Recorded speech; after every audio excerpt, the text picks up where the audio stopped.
خلیفہ راشد، سسر رسول، امیر المومنین حضرت عمر بن خطاب رضی اللہ تعالی عنہ۔ آپ کی کنیت ابو حفص اور لقب فاروق ہے۔ حضرت عمر رضی اللہ تعالی عنہ اس وقت ایمان لے کر آئے جب نبوت کا 5واں سال تھا، اور ایک قول کے مطابق بعثت کا 6واں سال تھا۔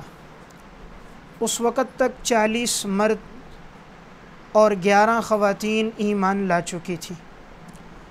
حضرت عمر رضی اللہ تعالیٰ عنہ کے بہت سے فضائل احادیث مبارکہ میں موجود ہیں کہ جس سے معلوم ہوتا ہے کہ جناب رسول اللہ صلی اللہ علیہ وسلم کے ہاں حضرت عمر رضی اللہ تعالیٰ عنہ کی بڑی فضیلت تھی۔ میں ان احادیث مبارکہ میں سے 20 احادیث مبارکہ آپ کے سامنے عرض کروں گا، جس میں رسالت مآب صلی اللہ علیہ وسلم نے حضرت عمر رضی اللہ تعالیٰ عنہ کے فضائل اور مناقب کو بیان فرمایا۔ تو لسان نبوت سے جن کے فضائل کا تذکرہ ہوا ہے، اور وہ ایک دو نہیں متعدد مواقع پر، وہ حضرت عمر رضی اللہ تعالیٰ عنہ ہے۔ سب سے پہلی وہ حدیث جو صحیح بخاری اور مسلم کی روایت ہے، جناب رسول اللہ صلی اللہ علیہ وسلم نے ارشاد فرمایا، والذی نفسی بیدہ ما لقیک الشیطان سالکا فجا قط، اس ذات کی قسم جس کے قبضہ قدرت میں میری جان ہے، نہیں شیطان اس راستے پر آتا کہ جس راستے پر عمر چل رہا ہوتا ہے، الا سلک فجا غیر فجک، مگر شیطان وہ راستہ چھوڑ دیتا ہے کہ جس راستے پر عمر جا رہا ہو۔ فج اصل میں کہتے ہیں کشادہ راستے کو۔ تو آپ صلی اللہ علیہ وسلم نے یہ بات بیان فرمائی کہ راستہ باوجود یہ کہ کشادہ بھی ہو، اگر اس راستے پر عمر چل رہا ہو تو شیطان اس راستے پر کبھی نہیں آتا۔ تو یہ حضرت عمر رضی اللہ تعالیٰ عنہ کی فضیلت ہے کہ آپ صلی اللہ علیہ وسلم نے اسے بیان فرمایا، اور آپ نے قسم کھا کر ارشاد فرمایا، والذی نفسی بیدہ، اس ذات کی قسم جس کے قبضہ قدرت میں میری جان ہے۔ حالانکہ اگر آپ صلی اللہ علیہ وسلم قسم نہ بھی کھائیں تب بھی بات کافی ہے، اس لیے کہ لسان نبوت سے نکلنے والا ہر جو جملہ ہے وہ وحی ہے۔ آپ صلی اللہ علیہ وسلم وحی کے ساتھ گفتگو فرماتے تھے، وما ينطق عن الهوى الا هو وحی یوحى،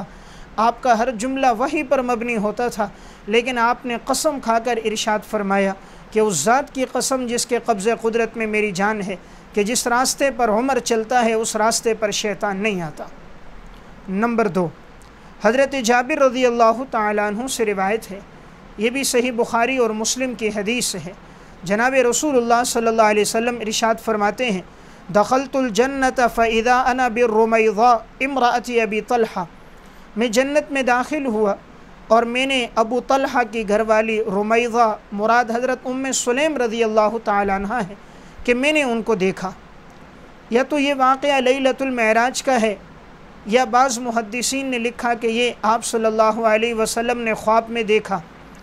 آپ نے فرمایا، وسمعت خشفۃ، اور میں نے اپنے سے آگے ایک شخص کے قدموں کی آہٹ سنی۔ فقلت من ھذا، میں نے پوچھا یہ کون ہے؟ فقال ھذا بلال۔ ورأیت قصرا بفنائہ جاریہ، اور میں نے ایک محل دیکھا اور میں نے محل کے سامنے ایک عورت کو دیکھا۔ فقلت لمن ھذا، میں نے کہا کہ یہ محل کس کا ہے؟ فقالوا لعمر ابن الخطاب، تو مجھے کہا گیا کہ یہ محل حضرت عمر بن خطاب کا ہے۔ فأردت ان ادخلہ، آپ نے فرمایا میں نے چاہا کہ میں اس محل میں داخل ہو جاؤں۔ فانظر الیہ، اور میں اس محل کو دیکھوں۔ فذکرت غیرتک، آپ نے حضرت عمر رضی اللہ تعالیٰ عنہ کے سامنے فرمایا مجھے تمہاری غیرت یاد آ گئی۔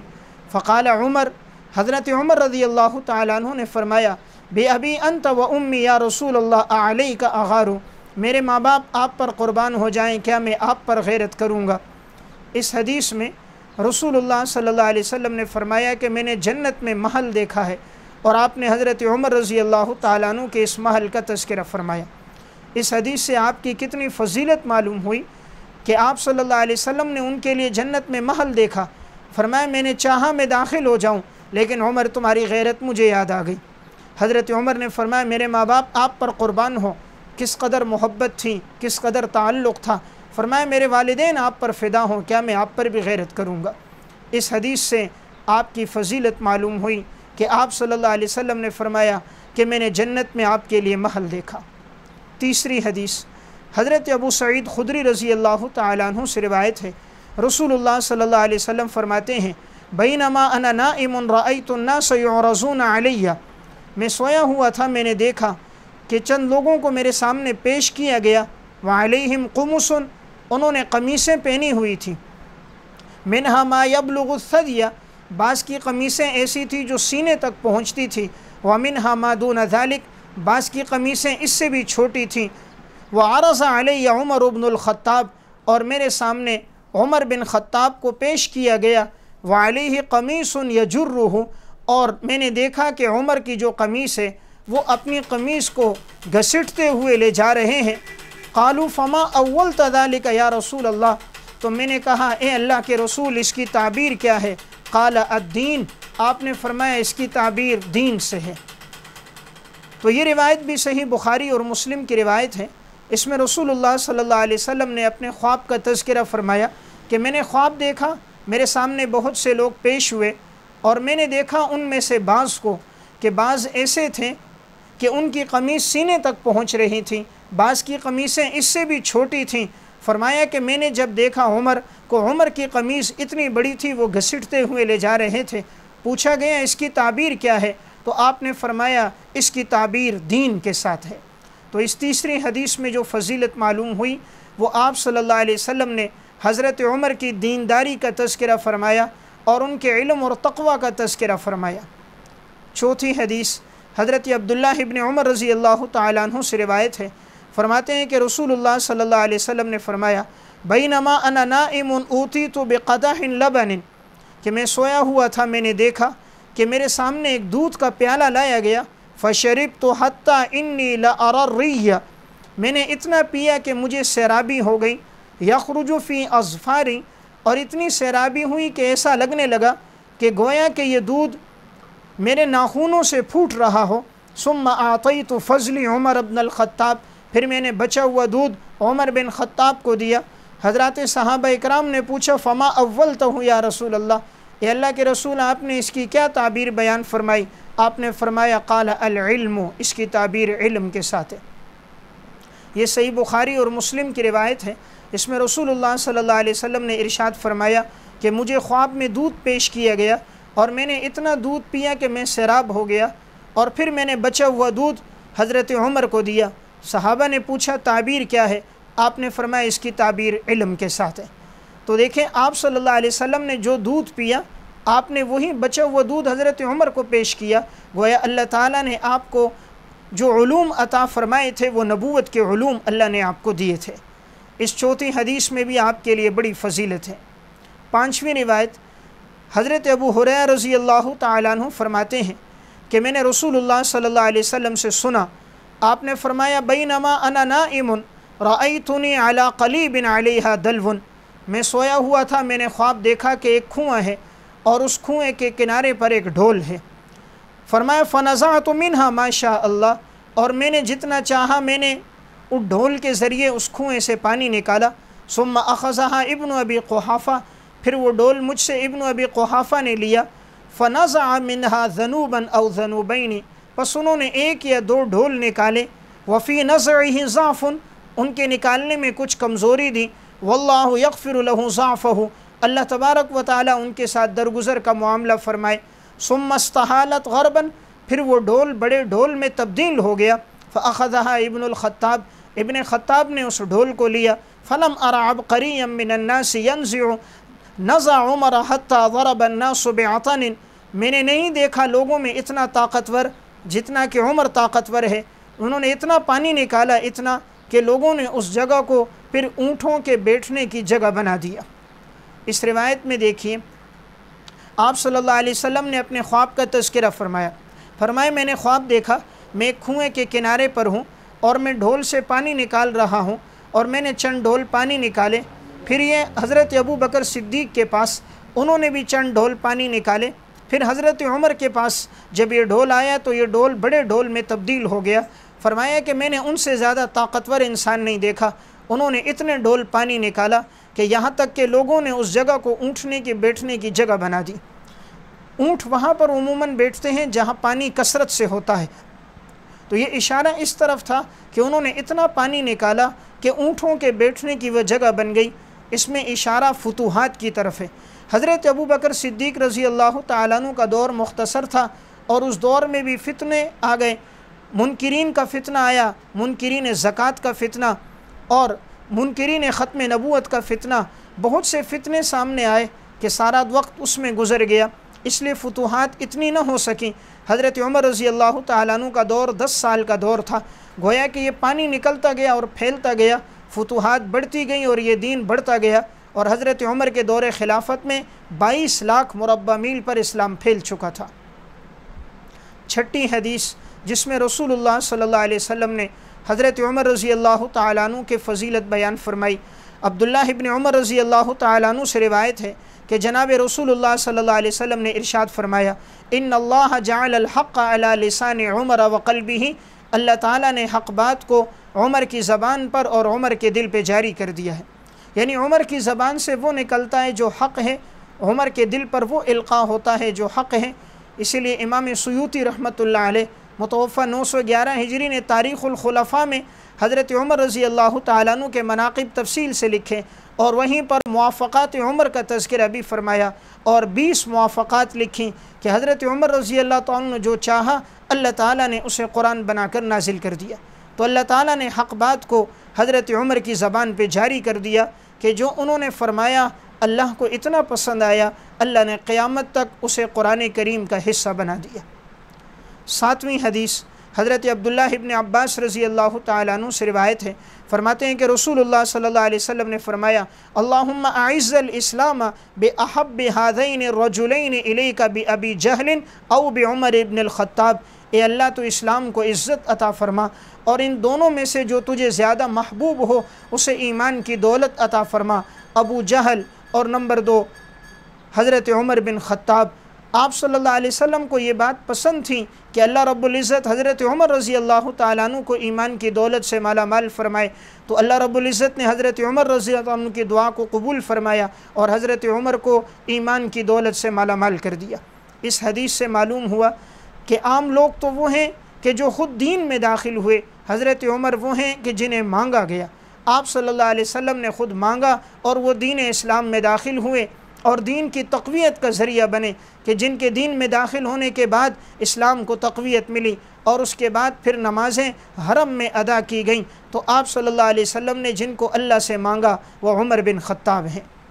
8ویں حدیث حضرت عقبہ ابن عامر رضی اللہ تعالیٰ عنہ سے روایت ہے، رسول اللہ صلی اللہ علیہ وسلم نے ارشاد فرمایا، لو کان بعدی نبی لکان عمر، اگر میرے بعد کوئی نبی ہوتا تو عمر اس درجے کا انسان ہے کہ عمر نبی ہوتا، لیکن چونکہ نبوت کا سلسلہ ختم ہو چکا ہے، جناب رسول اللہ صلی اللہ علیہ وسلم آخری نبی ہیں، آپ کے بعد کوئی نبی نہیں، اس لیے میرے بعد کوئی نبی تو نہیں ہوگا آپ نے فرمایا، لیکن اگر نبوت کا سلسلہ جاری ہوتا عمر اس درجے کا انسان ہے کہ عمر نبی ہوتا۔ 9ویں حدیث جس میں حضرت عمر رضی اللہ تعالیٰ عنہ کی فضیلت کا تذکرہ ہے، رسالت مآب صلی اللہ علیہ وسلم نے ارشاد فرمایا، انی لانظر الی شیاطین الانس والجن، میں دیکھتا ہوں انسان اور جنات میں سے شیاطین کو، قد فروا من عمر، کہ وہ لوگ عمر کو دیکھ کر بھاگ جاتے ہیں۔ یہ سنن ترمذی کی روایت ہے، آپ صلی اللہ علیہ وسلم نے فرمایا انسانوں میں سے جو شیاطین ہیں، جنات میں سے جو شیاطین ہیں، وہ عمر کو دیکھتے ہیں تو وہ بھاگ جاتے ہیں، یعنی وہ راستہ چھوڑ دیتے ہیں جس راستے پر عمر چل رہا ہوتا ہے۔ 10ویں روایت کہ جس میں حضرت عمر رضی اللہ تعالیٰ عنہ کی فضیلت بیان ہوئی ہے، حضرت ابو ہریرہ رضی اللہ تعالیٰ عنہ سے روایت ہے، صحیح بخاری اور مسلم کی روایت ہے، فرماتے ہیں کہ رسول اللہ صلی اللہ علیہ وسلم راستے میں چل رہے تھے اور آپ کے سامنے ایک بقرہ، ایک گائے جا رہی تھی، ایک شخص اس گائے پر سوار تھا۔ اللہ رب العزت تو ہر چیز پر قادر ہے، پس اچانک اس گائے نے مڑ کر دیکھا اور ایک جملہ کہا انا لم نخلق لہذا انما خلقنا للحرث، ہم اس کے لیے نہیں پیدا کیے گئے کہ ہم پہ سواری کی جائے، ہم تو اس لیے پیدا کیے گئے کہ ہمارے ذریعے کھیتی باڑی کی جائے۔ گویا اس گائے کے کہنے کا مقصد یہ تھا کہ میرے اوپر سواری نہ کی جائے، کہ ہماری پیدائش کا مقصد تو یہ ہے دودھ پیا جائے، گوشت حاصل کیا جائے، کھیتی باڑی کی جائے، لیکن سواری نہ کی جائے۔ تو جب یہ جملہ اس بقرہ نے کہا، حضرت عمر رضی اللہ تعالیٰ عنہ آپ صلی اللہ علیہ وسلم نے یہ دیکھ لیا، فقال الناس سبحان اللہ بقرۃ تکلم، لوگوں نے کہا سبحان اللہ، دیکھو ایک گائے بات کر رہی ہے۔ فقال رسول اللہ صلی اللہ علیہ وسلم فإنی أؤمن بهذا انا وابو بکر وعمر، فرمایا کہ میں بھی اس پر ایمان لاتا ہوں، ابو بکر بھی ایمان لاتا ہے، عمر بھی ایمان لاتا ہے۔ تو دیکھیں آپ صلی اللہ علیہ وسلم نے یہاں اپنے ایمان کے ساتھ حضرت ابو بکر اور عمر کے ایمان کا تذکرہ فرمایا۔ اللہ تو ہر چیز پر قادر ہے، جس طرح ہمارے منہ میں زبان یہ ایک گوشت کی بوٹی ہے، اللہ نے جب اس گوشت کی بوٹی میں بولنے کی طاقت ڈالی، اللہ قادر ہے گائے کے منہ میں بھی گوشت کی بوٹی زبان ہے، اللہ اس میں بھی جب چاہے بولنے کی طاقت ڈال سکتا ہے۔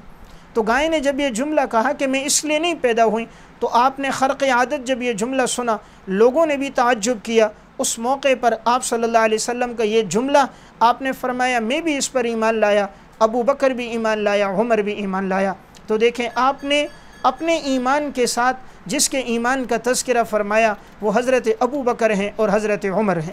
اسی طرح ایک موقع پر جب ایک بھیڑیا بات کرنے لگا، آپ صلی اللہ علیہ وسلم نے اس موقع پر بھی یہی جملہ ارشاد فرمایا تھا، اؤمن بہ انا و ابو بکر و عمر، میں بھی اس پر ایمان لاتا ہوں، ابو بکر اور عمر بھی اس پر ایمان لاتا ہے۔ 11ویں حدیث حضرت عبداللہ ابن عباس رضی اللہ تعالیٰ عنہ سے روایت ہے، فرماتے ہیں کہ جب حضرت عمر رضی اللہ تعالیٰ عنہ کی شہادت ہو گئی،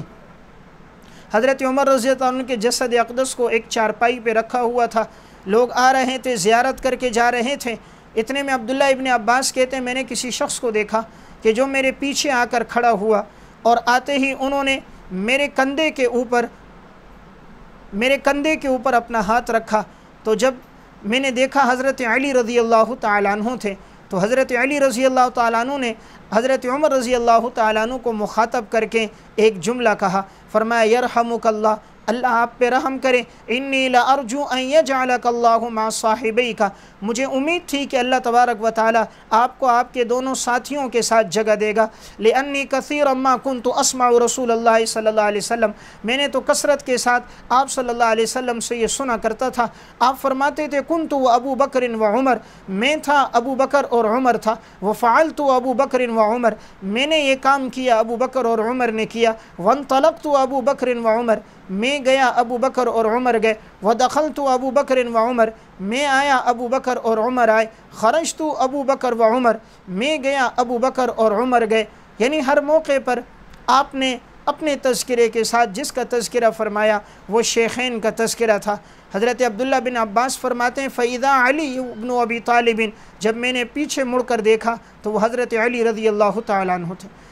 یعنی حضرت علی رضی اللہ تعالیٰ عنہ نے فضیلت بیان فرمائی حضرت عمر رضی اللہ تعالیٰ عنہ کی، فرمایا مجھے یہی قوی امید تھی کہ تم اپنے دونوں ساتھیوں کے ساتھ ہوں گے، یعنی آپ صلی اللہ علیہ وسلم اور حضرت ابو بکر صدیق رضی اللہ تعالیٰ عنہ کے ساتھ، اس لیے کہ میں نے حضور سے کثرت کے ساتھ سنا کہ آپ یہ فرماتے تھے میں آیا ابو بکر اور عمر آئے، میں گیا ابو بکر اور عمر گئے، میں داخل ہوا ابو بکر اور عمر آئے، تو مجھے یہی لگتا تھا کہ آپ کو ان دونوں کی صحبت اور رفاقت ملے گی۔ تو یہ حضرت علی رضی اللہ تعالیٰ عنہ کی زبان سے حضرت عمر رضی اللہ تعالیٰ عنہ کے لیے فضیلت تھی، جس میں آپ صلی اللہ علیہ وسلم کے حوالے سے تذکرہ تھا کہ آپ نے متعدد مواقع پر اپنے ساتھ جن کا تذکرہ فرمایا وہ حضرت ابو بکر اور عمر تھے۔ 12ویں حدیث حضرت انس رضی اللہ تعالیٰ عنہ فرماتے ہیں کہ رسول اللہ صلی اللہ علیہ وسلم نے ارشاد فرمایا لأبی بکر و عمر هذان سیدا کہول اہل الجنہ من الاولین والآخرین الا النبیین والمرسلین، ابو بکر اور عمر جنت کے بوڑھوں کے سردار ہیں، پہلے لوگوں کے بھی بعد کے لوگوں کے بھی سوائے انبیاء علیہ السلام کے۔ انبیاء علیہ السلام کے علاوہ ادھیڑ عمر کے جو لوگ ہوں گے ان کے جو سردار ہوں گے وہ ابو بکر اور عمر ہوں گے۔ یہ اشارہ اس طرف ہے، یعنی جن کا انتقال بڑھاپے میں ہوا جنت میں ان کی سرداری جو ہوگی وہ حضرت ابو بکر اور عمر کے پاس ہوگی۔ یہاں اس روایت سے جیسے ان کا جنتی ہونا معلوم ہوا ویسے ان کی اتنی بڑی فضیلت بھی معلوم ہوئی کہ وہ عام انسانوں کی طرح جنت میں نہیں جائیں گے، بلکہ وہ جنت میں جا کر جنت میں لوگوں کے سردار ہوں گے۔ 13ویں حدیث حضرت حذیفہ رضی اللہ تعالیٰ عنہ فرماتے ہیں رسول اللہ صلی اللہ علیہ وسلم نے فرمایا انی لا ادری ما بقائی فیکم، مجھے نہیں معلوم کہ میں کتنا تمہارے درمیان میں رہوں گا، فاقتدوا بالذین من بعد ابی بکر و عمر، تم لوگ میرے بعد ابو بکر اور عمر کی اقتداء کرنا۔ سنن ترمذی کی اس روایت میں آپ صلی اللہ علیہ وسلم نے اپنے دنیا سے جانے کے بعد جن دو حضرات کا نام لیا اور فرمایا کہ ان کے نقش قدم پر چلنا، تو ان میں ایک ابو بکر صدیق ہے اور دوسرے حضرت عمر رضی اللہ تعالیٰ عنہ ہیں۔ نمبر 14 حضرت انس رضی اللہ تعالیٰ عنہ سے روایت ہے، فرماتے ہیں کہ رسول اللہ صلی اللہ علیہ وسلم نے ارشاد فرمایا، آپ صلی اللہ علیہ وسلم کے حوالے سے نقل فرماتے ہیں کان رسول اللہ صلی اللہ علیہ وسلم اذا دخل المسجد لم يرفع احد رأسه غیر ابی بکر و عمر، آپ صلی اللہ علیہ وسلم جب مسجد میں داخل ہوتے تو کوئی بھی سر اٹھا کر آپ کو نہیں دیکھ سکتا تھا سوائے حضرت ابو بکر اور عمر کے، کانا یتبسمان الیہ ویتبسم الیہما، یہ دونوں دیکھ کر حضور کو مسکراتے اور حضور ان کو دیکھ کر مسکراتے۔ یعنی آپ صلی اللہ علیہ وسلم کی مجلس لگی ہوتی، حضرات صحابہ اکرام تشریف فرما ہوتے، آپ صلی اللہ علیہ وسلم کی طرف نگاہ اٹھا کر دیکھنے والے یہ دو حضرات تھے، لیکن جب بھی دیکھتے تھے حضور کو تو مسکراتے تھے، اور رسالت میں آپ صلی اللہ علیہ وسلم بھی جب ان کو دیکھتے تو آپ بھی مسکرانے لگ جاتے۔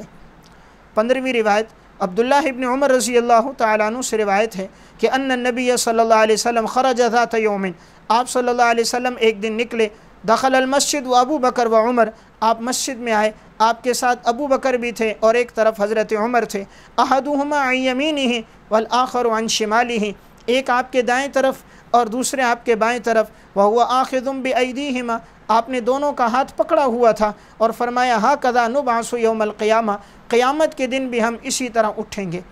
سنن ترمذی کی روایت ہے، اس میں آپ صلی اللہ علیہ وسلم نے فرمایا جیسے ہم یہاں پر ہیں اسی طرح ہم قیامت کے دن بھی اسی طرح اٹھیں گے۔ تو اب بھی دیکھیں حضور کے ایک طرف حضرت ابو بکر صدیق، دوسری طرف حضرت عمر رضی اللہ تعالیٰ عنہ کی قبر ہے۔ قیامت کے دن جب اٹھنا ہوگا تو آپ صلی اللہ علیہ وسلم کے دائیں بائیں حضرات شیخین موجود ہوں گے۔ دنیا میں بھی اللہ نے رفاقت دی، دنیا سے جانے کے بعد روزہ اطہر میں بھی آپ کی رفاقت، اور قیامت کے دن جب اٹھنا ہوگا تب بھی آپ کی رفاقت میں اٹھیں گے۔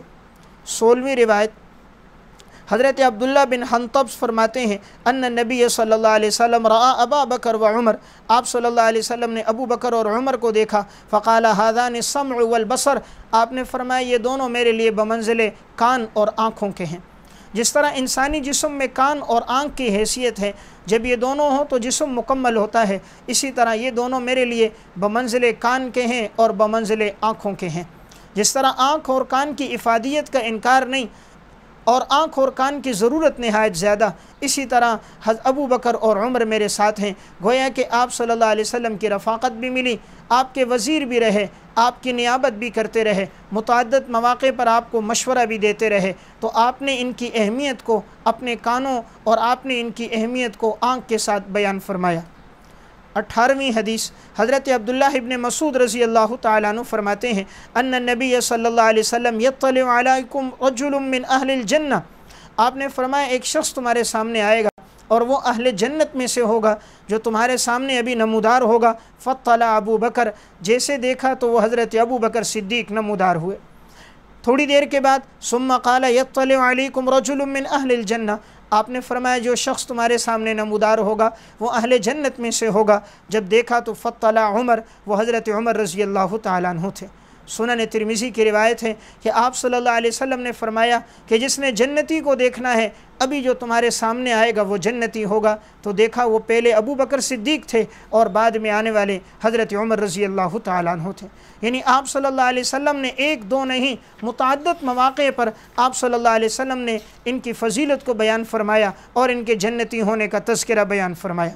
حضرت انس رضی اللہ تعالیٰ عنہ سے روایت ہے، فرماتے ہیں کہ آپ صلی اللہ علیہ وسلم، حضرت ابو بکر، حضرت عمر اور حضرت عثمان احد پہاڑ پہ تھے۔ اچانک احد پہاڑ میں ایک زلزلہ آیا، وہ ہلنے لگا، آپ صلی اللہ علیہ وسلم نے اپنا پاؤں مبارک اس پہ مارا اور فرمایا اسبت احد فإنما علیک نبی و صدیق و شہیدان، احد ٹھہر جا، تیرے اوپر ایک نبی ہے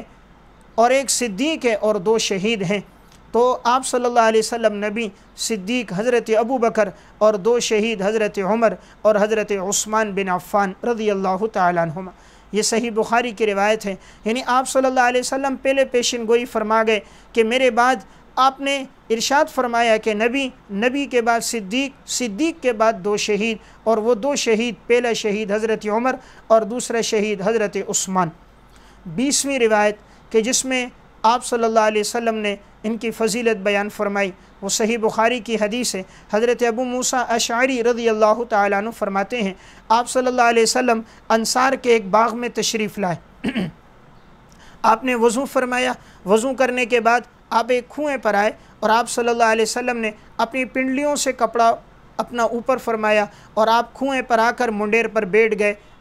آپ نے ابو موسیٰ اشعری سے فرمایا جب تک میں اجازت نہ دوں کسی کو اندر آنے نہ دینا۔ حضرت ابو موسیٰ اشعری رضی اللہ تعالیٰ عنہ نے دروازہ بند کر دیا۔ آپ صلی اللہ علیہ وسلم ایسا ماحول اس لیے پسند فرماتے تھے، وہاں خاموشی بھی ہوتی اور باغ میں جا کر ٹھنڈا پانی بھی میسر آتا، وہاں کی ہوا بھی خوشگوار ہوتی، ماحول بھی تر و تازہ ہوتا۔ تو کبھی کبھی آپ صلی اللہ علیہ وسلم انصار کے باغات میں بھی تشریف لے جاتے تھے، تو آپ وہاں بیٹھے تھے تاکہ ذکر بھی ہو، اللہ رب العزت کی طرف خصوصی توجہ بھی ہو۔ اسی اثناء میں دروازے پر دستک ہوئی، ابو موسیٰ اشعری نے پوچھا کون؟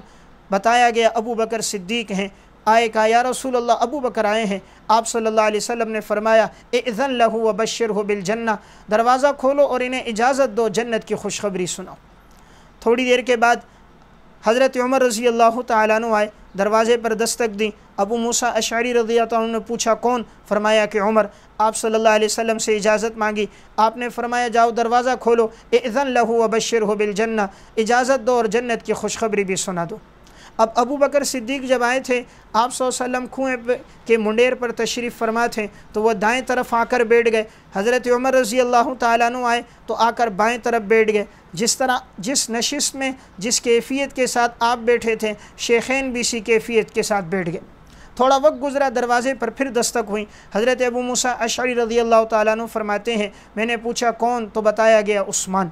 حضور کے پاس آیا یا رسول اللہ عثمان بن عفان آئے ہیں۔ آپ صلی اللہ علیہ وسلم نے فرمایا اجازت دو انہیں بھی، اذن لہ وبشرہ بالجنہ علی بلوی تصیبہ، لیکن انہیں یہ بھی بتاؤ کہ ایک مصیبت سے یہ 2 چار ہوں گے، مصیبت سے ان سے کا واسطہ پڑے گا۔ دروازہ کھولا اور انہیں بھی جنت کی خوشخبری دی۔ حضرت عثمان جب آئے تو چونکہ منڈیر پر ایک طرف ابو بکر ایک طرف عمر، درمیان میں رسول اللہ صلی اللہ علیہ وسلم، تو یہاں جگہ نہیں تھی، حضرت عثمان سامنے بیٹھ گئے۔ تو حضرت سعید بن مسیب رحمۃ اللہ علیہ فرماتے ہیں کہ میں نے اس سے یہ بات اخذ کی ہے کہ آپ کے دائیں طرف ابو بکر ہوں گے دنیا سے جانے کے بعد، بائیں طرف عمر ہوں گے اور سامنے عثمان تھے، یعنی سامنے قبرستان جنت البقیع میں حضرت عثمان کی قبر بنے گی۔ تو دیکھیں اس حدیث میں جو صحیح بخاری کی روایت ہے، اس میں آپ صلی اللہ علیہ وسلم نے